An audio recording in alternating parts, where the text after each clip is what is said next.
I dag skal jeg lave en æggekage med de perfekte æg. Den æg. 6 frilandsæg. Nej, jeg har ikke flere. Der er ikke flere æg.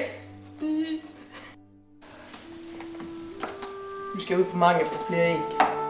De er tomme. Kom med, så kan I se det.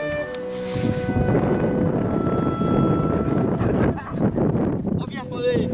Masser af æg fra Fritlands høns. Så skal vi ind og bage vores æggekage. God æggekage med pro-æg fra gode landhøns. Så har vi fået fat i vores æg fra vores frilandshøns. Så nu skal jeg i gang med at bage min æggekage. Gode æg. Rigtig gode æg. Vi skal have rigtig mange æg. Det er vigtigt for vores mave.